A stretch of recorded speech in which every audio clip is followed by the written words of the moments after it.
അസ്സലാമു അലൈക്കും വറഹ്മത്തുള്ളാഹി.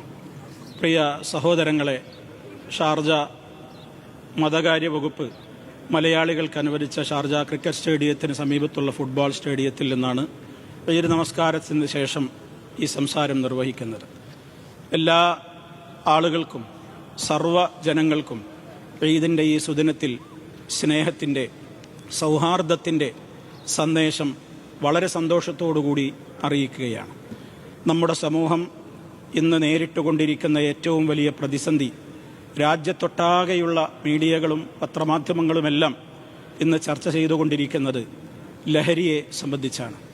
മയക്കുമരുന്ന് സമൂഹത്തിൽ നിന്ന് നിർമ്മാർജ്ജനം ചെയ്യുവാൻ ആവശ്യമായ എന്തെല്ലാം കാര്യങ്ങൾ ശ്രദ്ധിക്കേണ്ടതുണ്ട് എന്നുള്ള കൊണ്ടുപിടിച്ച ചർച്ചകൾ രാജ്യത്തൊട്ടാകെ നടക്കുകയാണ്. പോലീസ് ഡിപ്പാർട്ട്മെൻറ്റും ഉത്തരവാദപ്പെട്ട ഭരണാധികാരികളുമൊക്കെ ഈ വിഷയത്തിൽ വളരെ ജാഗ്രത പുലർത്തുന്നു എന്നുള്ളത് സ്വാഗതാർഹമായൊരു കാര്യം തന്നെയാണ്.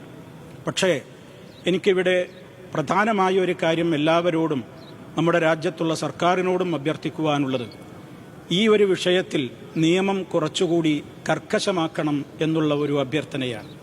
നമ്മുടെ നാട്ടിൽ 1985 നിലവിലുള്ള നാർക്കോട്ടിക് ആക്റ്റാണ് ഇപ്പോഴും നിലനിൽക്കുന്നത്. 1985 നിലവിൽ വന്ന ആ ഒരു ആക്ടിൻ്റെ ഒരു കുഴപ്പം, ഇത്ര അളവ് വരെ ഒരാൾക്ക് മയക്കുമരുന്നും ലഹരിയും കഞ്ചാവുമൊക്കെ കൈവശം വെക്കാം. അതിൽ ആ അളവിൽ കൂടുതലുണ്ടെങ്കിലേ അറസ്റ്റ് ചെയ്യുവാനോ ജയിലിലടക്കുവാനോ നിയമ നടപടികൾ സ്വീകരിക്കുവാനോ ഒക്കെ നിവൃത്തിയുള്ളൂ എന്നുള്ളതാണ് ആ ആക്ടിൻ്റെ ഒരു കുഴപ്പം.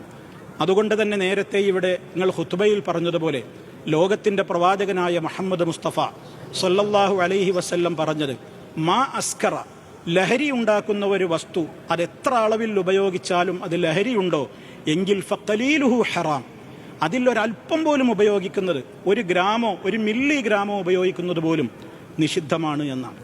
അതുകൊണ്ട് നിയമസഭ ഈ വിഷയത്തിൽ ഇടപെടണമെന്നാണ് എനിക്ക് ഇവിടെയുള്ള എല്ലാ മലയാളികളുടെയും ഒരു പ്രതിനിധിയായിക്കൊണ്ട് ഈ ഈദ്ഗാഹിൽ നിന്ന് അഭ്യർത്ഥിക്കുവാനുള്ളൊരു അഭ്യർത്ഥന. ആ നിയമം മാറ്റണം. എത്ര കുറഞ്ഞ അളവിൽ ഒരാളുടെ കൈവശം MDMA മയക്കുമരുന്നോ കഞ്ചാവോ ഒക്കെ കണ്ടാലും അറസ്റ്റ് ചെയ്യുവാൻ ഇവിടുത്തെ പോലീസ് ഡിപ്പാർട്ട്മെൻറ്റിന് അനുവാദം കൊടുക്കണം. കാരണം പലപ്പോഴും ഇന്നൊരു പോലീസ് ഡിപ്പാർട്ട്മെൻറ്റിലെ ഒരു ഉത്തരവാദപ്പെട്ട വ്യക്തിയുടെ ഇൻ്റർവ്യൂ നമ്മളെല്ലാം കണ്ടു. പലപ്പോഴും അവർ നമ്മളോട് ചോദിക്കുകയാണ്, നിങ്ങളൊക്കെ പരാതി പറയുന്നു, ധാരാളം ആളുകളെ നിങ്ങൾ മയക്കുമരുന്ന് കേസിലും കഞ്ചാവിൻ്റെ കടത്ത് കേസിലൊക്കെ പിടിക്കുന്നുണ്ടല്ലോ, പിന്നെ എന്താ അവരിങ്ങനെ പുറത്ത് വിലസുന്നത് എന്ന്. അതിൻ്റെ കാരണം ഇതാണ്, ഇത്ര അളവിൽ ഇത്ര തൂക്കമുണ്ടെങ്കിലേ അറസ്റ്റ് ചെയ്യാനും ഒക്കെ നിയമത്തിന് വകുപ്പുള്ളൂ എന്നാണ് 85 ആക്ട്. അത് മാറ്റി എഴുതാൻ നിയമസഭ ഇടപെടണമെന്നാണ് ഒരു മാനുഷികമായ അഭ്യർത്ഥന എന്നുള്ള നിലക്ക് ഇവിടെ വെച്ച് ഓർമ്മപ്പെടുത്തുവാനുള്ളത്. രണ്ടാമതായി ആ വിഷയത്തിൽ പരിഹാരമായി നിർദ്ദേശിക്കുവാനുള്ളത്, ഇത് ലഹരിക്ക് മതമില്ല, അതിന് ജാതിയില്ല, അതിന് വർഗമില്ല. മയക്കുമരുന്നിൻ്റെ ദൂഷ്യം അത് മാനുഷികമായൊരു വിഷയമാണ്. അതുകൊണ്ട് ഓരോ രാജ്യത്തുമുള്ള രക്ഷിതാക്കളും അവിടെയുള്ള അധ്യാപകരും അവിടെയുള്ള പോലീസ് ഉദ്യോഗസ്ഥരും ഭരണകൂടവും എല്ലാവരും കൂടെ ഒരു പ്രദേശത്ത് ഒന്നായി ഒരു കൂട്ടായ്മ ഈ വിഷയത്തിലുണ്ടാകണം. പ്രാദേശിക കൂട്ടായ്മകൾ എല്ലാവരും എല്ലാ രാജ്യത്തും മയക്കുമരുന്നിനെതിരെ ഞങ്ങൾ ഒറ്റക്കെട്ടാണ്, അവിടെ മതമോ ജാതിയോ വർഗമൊന്നും ഇതിനില്ല, ഇത് നമ്മെ തകർക്കുന്ന ഒരു വലിയ അപകടമാണ് എന്ന ചിന്തയോടുകൂടി പ്രാദേശിക കൂട്ടായ്മകൾ രാജ്യത്തൊട്ടാകെ ഉണ്ടാകണം. മൂന്നാമതായി പറയാനുള്ളത്, പലപ്പോഴും ശിക്ഷകൾ വളരെ കുറഞ്ഞ അളവിൽ ലഭിക്കുന്നുള്ളൂ. കനത്ത ശിക്ഷകൾ കിട്ടുന്ന നിയമം അത് മാറ്റി എഴുതേണ്ടിടത്ത് മാറ്റി എഴുതുക തന്നെ വേണം. അതുകൊണ്ട് തന്നെ മയക്കുമരുന്ന് കൈവശം വെച്ചാലും ഉപയോഗിച്ചാലും ഒക്കെ അതിന് ഇത്രത്തോളം വലിയ ശിക്ഷയുണ്ട് എന്ന് സമൂഹത്തിന് കനത്ത പാഠം കിട്ടുന്ന വിധത്തിൽ ശിക്ഷകളുടെ കാര്യത്തിൽ ഇപ്പോഴുള്ള നിലവാരം പോരാ. കുറഞ്ഞ ശിക്ഷകളാണ് പലപ്പോഴും കിട്ടിക്കൊണ്ടിരിക്കുന്നത്. കനത്ത ശിക്ഷയുണ്ടായിരിക്കണം. അതേപോലെ ഒരു ജോലി ലഭിക്കണമെങ്കിൽ, അതുപോലെ തന്നെ ഗൾഫ് രാജ്യങ്ങളിലേക്ക് വരണമെങ്കിലൊക്കെ ഇപ്പോൾ ഇന്ന് ബ്ലഡ് ടെസ്റ്റ് ചെയ്യണമെന്നൊക്കെയുള്ള നിയമങ്ങൾ ആലോചിച്ചു കൊണ്ടിരിക്കുകയാണ്.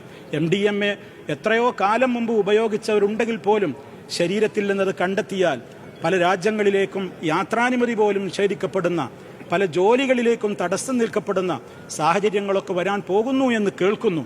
എന്തായിരുന്നാലും ഏതൊക്കെ അർത്ഥത്തിൽ ഏതൊക്കെ അളവുകളിൽ ഇടപെടാൻ കഴിയുമോ നമ്മൾ ഒന്നാണ്. ഇത് മാനുഷിക പ്രശ്നമാണ്. എല്ലാവരും ഒറ്റക്കെട്ടായിക്കൊണ്ട് ഈ ഒരു തിന്മക്കെതിരെ കൂട്ടായ്മ തീർക്കുവാൻ പ്രാദേശിക കൂട്ടായ്മകൾ വരട്ടെ എന്നാണ് ഈ അവസരത്തിൽ എനിക്ക് ഓർമ്മപ്പെടുത്തുവാനുള്ളത്.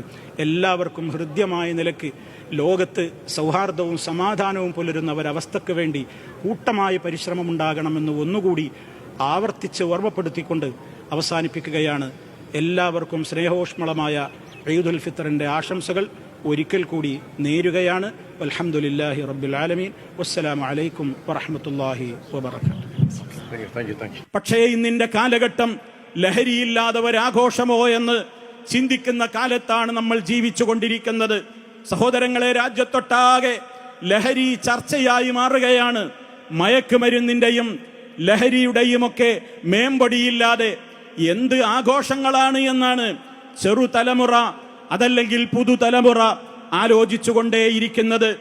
എത്ര കുറഞ്ഞ അളവിൽ ഉപയോഗിക്കുന്നതും ഇസ്ലാം വിരോധിച്ചല്ലോ.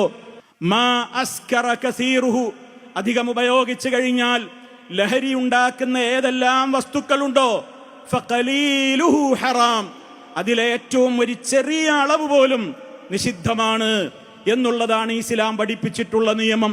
അതുകൊണ്ട് ആ നിയമത്തെ പാലിച്ചുകൊണ്ട് മദ്യത്തോടും മയക്കുമരുന്നുകളോടും വിട പറയുന്ന ഒരു സമൂഹം നമ്മുടെ രാജ്യത്തുണ്ടാകണമെങ്കിൽ അതിനാവശ്യമായ നിലക്കുള്ള മുൻകരുതലുകൾ നമ്മൾ മുഴക്കുന്ന തക്ബീറുകളിലുണ്ട്, നമ്മൾ നമസ്കരിക്കുന്ന നമസ്കാരങ്ങളിലൂടെ റഹ്മാനായ റബ്ബിനോടടുക്കുന്ന പ്രതിജ്ഞയിൽ അതുണ്ട്. അൽ ഖംറു ഉമ്മുൽ ഖബായിസ്, മദ്യം, ലഹരി, മയക്കുമരുന്ന് അതേതാവട്ടെ സർവ തിന്മകളുടെയും മാതാവാണത്. രാജ്യത്ത് വർദ്ധിച്ചുകൊണ്ടിരിക്കുന്ന കൊലപാതകങ്ങൾ പറഞ്ഞറിയിക്കേണ്ടതില്ലല്ലോ. നമ്മുടെ കേരളക്കരയിൽ മീഡിയകളിലൂടെ നിരന്തരമായി നമ്മൾ കേട്ടുകൊണ്ടിരിക്കുന്നതാണ്. ലഹരിയാണ് എല്ലാത്തിൻ്റെയും കാരണമെന്ന്. കൂട്ടക്കൊലകൾ, അറുകൊലകൾ, ആത്മഹത്യകൾ, അതേപോലെ സ്വന്തം മാതാപിതാക്കളെ പോലും കഴുത്തറുത്ത് കൊല്ലൽ, സ്വന്തം ഉമ്മയുമായി പോലും വഴിവിട്ട ബന്ധങ്ങൾക്ക് വേണ്ടിയുള്ള ശ്രമം നടത്തൽ, പറയാൻ കഴിയാത്തത്ര, വിശദീകരിക്കാനാവാത്തത്ര നമ്മുടെ തലമുറ ലഹരിക്കടിമകളാണ്.